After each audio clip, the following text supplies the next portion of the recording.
In 633 AD, the campaign in Iraq had entered a dangerous new phase. The armies advancing out of Arabia were no longer fighting scattered frontier forces or isolated tribal resistance.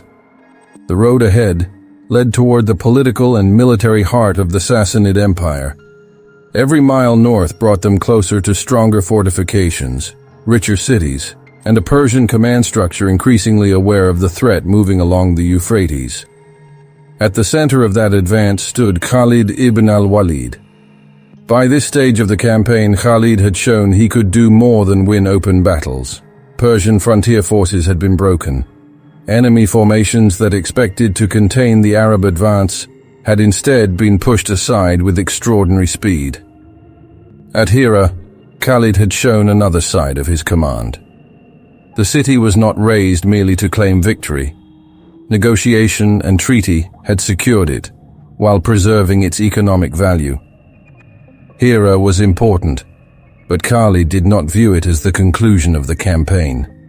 He viewed it as a platform. Beyond Hira, farther north, stood the road toward Ctesiphon, the imperial capital of the Sassanid Empire.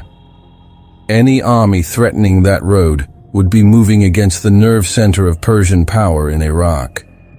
But between Khalid and that greater objective stood a fortress that could not simply be ignored: Al-Anbar. To the Persians, Al-Anbar was far more than another fortified settlement along the Euphrates. It was a military storehouse, a logistical station, and a defensive position protecting the approaches deeper into Sassanid territory. Grain, equipment, weapons, and supplies passed through or were stored there.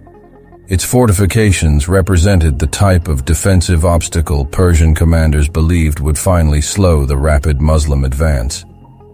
The city possessed strong walls. Behind those walls stood a determined garrison. Yet the most formidable protection was not stone. It was water. A broad moat separated an approaching army from the defenses. Fed by the Euphrates, it created a killing zone directly beneath the walls. Soldiers attempting to cross it would be exposed to arrows and missiles from above. Siege equipment could not simply be rolled to the gate. Infantry could not rush the walls without first solving the problem of the water. From the Persian perspective, the geometry of the battlefield seemed almost perfect. The governor, Shirzad, had reason to feel confident. Khalid's forces were famous for mobility. Their cavalry could move with frightening speed across open country, appearing where defenders did not expect them, and striking before slower forces could properly deploy. But mobility alone could not carry a horse over a defensive moat. Those desert advantages looked far weaker against a fortified city with a water barrier in front of it. The defenders believed the walls had changed the rules of the campaign. They expected the Muslims either to withdraw or settle down for a prolonged siege. That assumption would prove to be their greatest mistake. When Khalid's army reached Al-Anbar, the gates were closed and the Persian troops occupied the ramparts. From above, they could watch the Muslim army forming outside the city.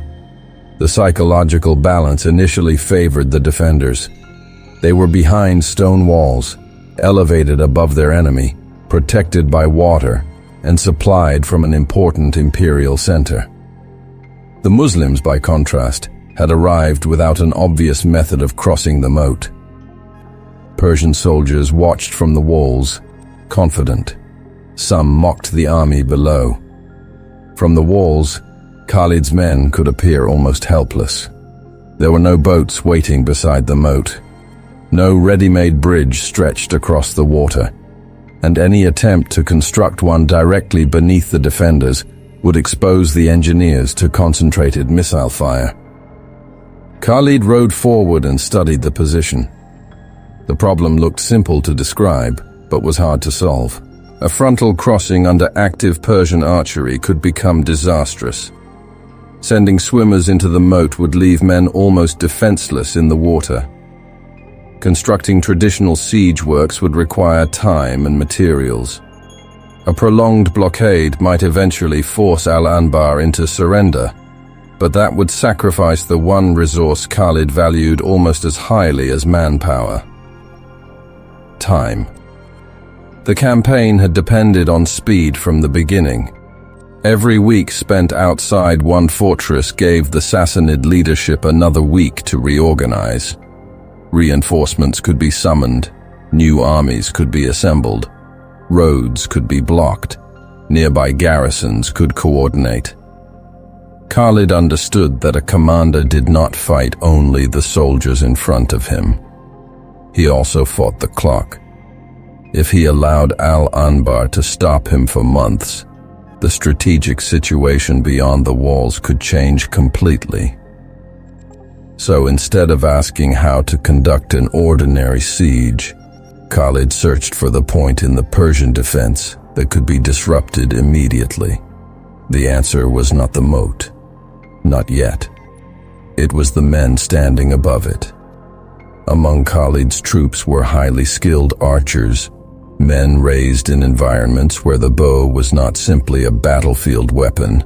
Hunting and tribal warfare had produced bowmen accustomed to striking small targets at difficult ranges.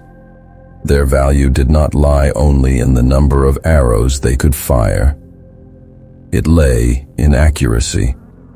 Khalid recognized that this precision could be used psychologically as well as physically. The Persian defenders had an enormous advantage as long as they could stand openly on the battlements. From that elevated position, they controlled the approaches to the wall. They could attack anyone attempting to cross the moat. They could disrupt construction. They could force the Muslims to remain at a distance. So Khalid's first task was not to cross the water. His first task was to make the walls dangerous for the men defending them. He selected his archers and gave them an extraordinarily specific mission. They were not to waste ammunition firing broadly against shields, stone, armor, or the mass of soldiers behind the battlements. This would not be a conventional attempt to overwhelm the defenders with a cloud of missiles.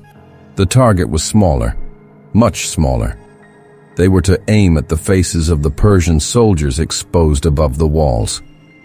Later accounts say Khalid ordered his bowmen to aim at the defenders' eyes. Approximately 1,000 archers moved into position. At first, the defenders had little reason to be alarmed. They had seen armies use arrows before. From behind high walls, missile fire from attackers often produced limited results. Stone could not be intimidated. A fortress did not care how many arrows struck its exterior. But Khalid was not trying to defeat the fortress. He was attacking the willingness of the defenders to look over it. The Muslim archers prepared their bows. Instead of firing wildly, they concentrated on the exposed soldiers above them. Then the order came. The first coordinated volleys rose toward the ramparts. Within moments, the atmosphere on the walls changed. Persian soldiers who had previously been watching the enemy from above suddenly realized that exposing a face over the battlement could invite a direct shot. Men began falling or recoiling from the parapets. Others were wounded in the face. Men began falling or recoiling from the parapets. Others were wounded in the face. The defenders, who had been standing confidently moments earlier, were forced to lower themselves behind the stone protection. Later accounts turned this episode into one of the most memorable moments of Khalid's Iraqi campaign. Chroniclers associated with the tradition described an extraordinary number of eye injuries among the defenders, giving the encounter the name by which it would become famous: Dhat al-Uyun, the Battle of the Eyes. Wherever they stood along the wall, the Persian soldiers drew the same immediate lesson. Looking over the battlement had become dangerous, and that was exactly what Khalid needed. His archers had not destroyed the wall. They had not opened the gate. They had not crossed the moat. Yet they had already altered the tactical balance of the siege. The Persian garrison could still shoot back. Doing so required exposing themselves to archers who had already demonstrated frightening accuracy. The defenders began keeping their heads down. Their confidence gave way to hesitation. The same ramparts that had made them feel untouchable now seemed capable of becoming traps. Khalid had created temporary fire superiority without possessing heavier siege equipment. But the most important obstacle remained. The moat was still there. Water does not panic. A moat cannot be intimidated by arrows. Even with the Persian defenders suppressed, Khalid's infantry needed a physical path to the wall, and the window of opportunity would not remain open forever. Given enough time, the defenders could adapt. They could improvise additional cover, reorganize their missile troops, reinforce exposed positions, or simply regain their nerve. Khalid therefore had to convert psychological disruption into physical movement before the garrison recovered. He looked around his army for something that could solve the problem immediately. There was no prepared bridge. There was no fleet of boats. There was no time for elegant engineering. But there was a supply train.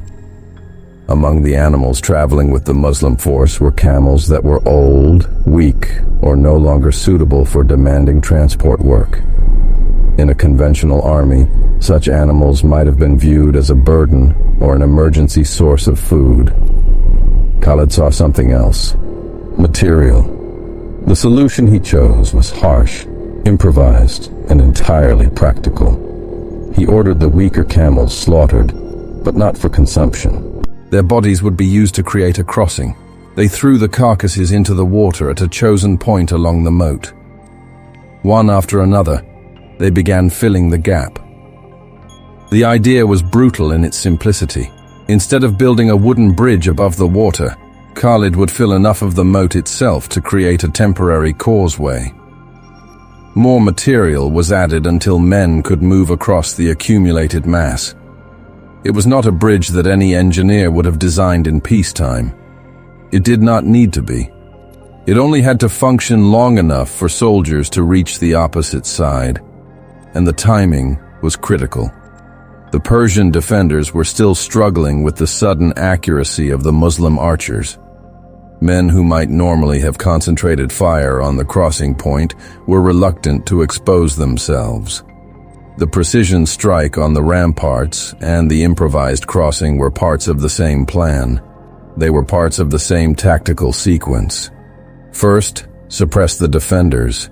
Then, while they were suppressed, neutralize the obstacle they were supposed to protect. Once the crossing became usable, the Muslim troops moved. Infantry rushed toward the moat and across the crude causeway. The position that had seemed impossible to approach was suddenly under direct pressure. Men reached the far side. The distance between Khalid's army and the fortress wall disappeared. The Persians now faced the situation they had believed their defenses would prevent. The enemy was at the wall. Ladders were brought forward. Muslim soldiers began climbing toward the battlements.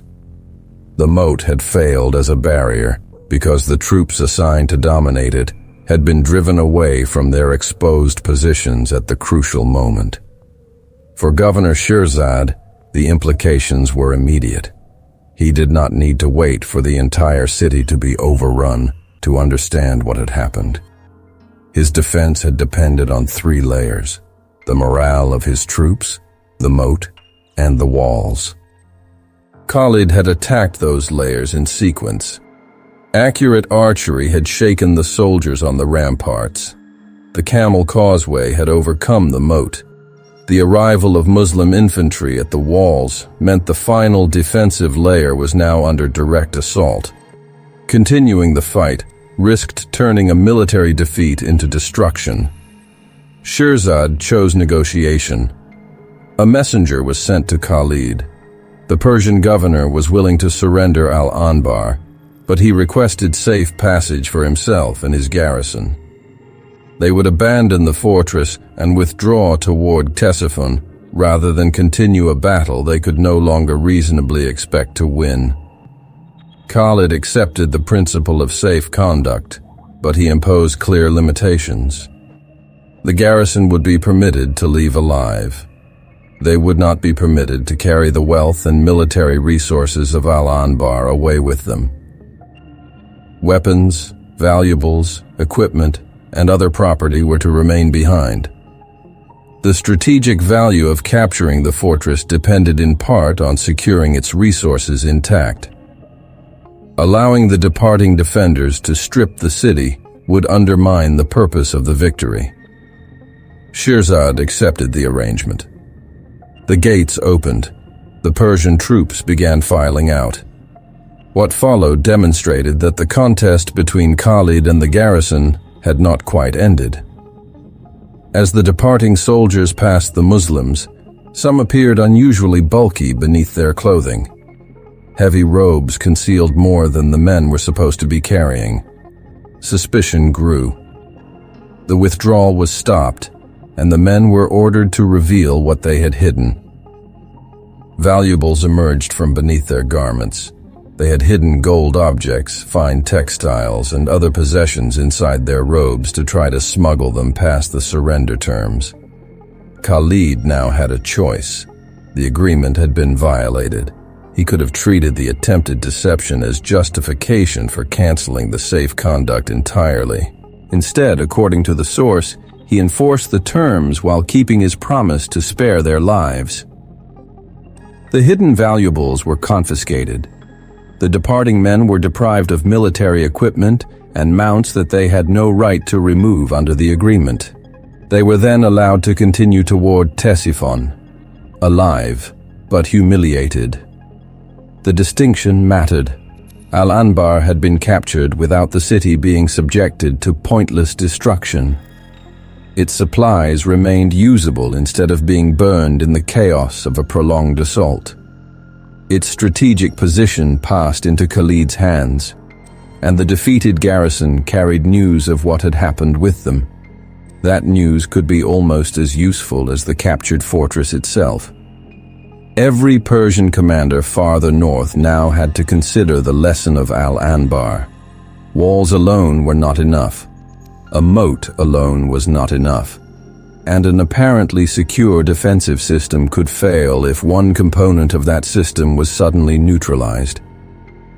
That is what made the encounter more important than the sensational details of archers firing at faces or camels filling a moat. Beneath the dramatic details was a coherent method of command. Khalid identified the dependency holding the Persian defense together. The moat was effective because archers on the walls could punish anyone trying to cross it. The walls were effective because the defenders felt safe enough to expose themselves and control the ground below. The defenders remained confident because they believed the Muslims had no immediate way to reach them. Khalid attacked that chain in the correct order. He did not begin by solving the moat. He began by solving the soldiers guarding the moat. Once the ramparts were suppressed, he accepted an ugly but rapidly available logistical solution to create a crossing. Once the crossing existed, he immediately applied infantry pressure before the enemy could recover. Each action created the conditions for the next. That combination was the operation's real strength. There was no single miraculous weapon. There was no enormous siege engine. There was no need to wait months for hunger to open the gates. Observation, precision, improvisation, and speed did the work. The Battle of the Eyes consequently entered the military tradition of the Rashidun campaigns. It became an example of the professionalism of Khalid's army. The Muslims were not succeeding by courage alone. Precise tactics and logistics carried the day.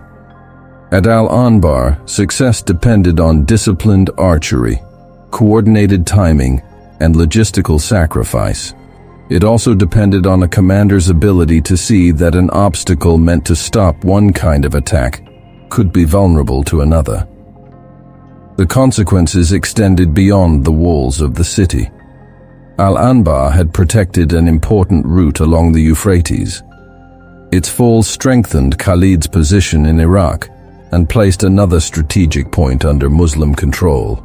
Equally important, the manner in which it fell added to the growing reputation surrounding Khalid ibn al-Walid. For the garrison still standing ahead of him, that reputation created a new problem. Before Al-Anbar, a Persian commander might look at a deep moat and high walls and believe he possessed time. After Al-Anbar, he could no longer be certain. A fortress might appear secure in the morning. By afternoon, it could find Muslim troops at its walls, while its defenders still had not fully worked out how the crossing was made. The psychological effect of such victories accumulates. Every surrendered city becomes a story. Every defeated garrison carries that story to the next one. Soldiers begin hearing about an enemy before they see him. They hear about cavalry appearing unexpectedly and armies defeated in the field. They hear about treaties honored and archers who make the simple act of looking over a wall dangerous. By the time Khalid's army rested at Al-Anbar, another layer of Persian confidence had been stripped away. But the campaign was not finished. Reports soon arrived from elsewhere in the region. Farther south, near the oasis of Ain al-Tamr, a new force was gathering. Arab Christian tribes and Persian auxiliaries were assembling there, preparing to resist the Muslim advance. This would not be another confrontation identical to Al-Anbar. The terrain would change, the enemy would change, and the personalities involved would create an entirely different kind of crisis. Among those preparing for battle was a tribal leader named Akka. According to the narrative, he believed his own Arab forces could handle Khalid and the Muslim army without relying on the Persians. He mocked the approaching enemy and presented the coming fight as something he could settle himself. That confidence rested on the same dangerous assumption that had already ruined other commanders during the campaign. He believed he understood the opponent in front of him. He did not. At Al-Anbar, the Persians had trusted water, stone, and elevation. Khalid had answered them with precision archery, ruthless improvisation, and speed. At Ain al-Tamr, the challenge would be different, and so would Khalid's response. The fortress that had seemed capable of stopping the advance was now behind him. Its gates had opened. Its supplies had been captured. Its defeated defenders were walking back toward the imperial heartland, carrying with them a warning that no wall could easily contain. The campaign moved on. Aqwa wanted a confrontation. Khalid ibn al-Walid was coming to give him one. And what happened next would turn the struggle at Ain al-Tamr into another episode in the expanding legend of the Sword of Allah.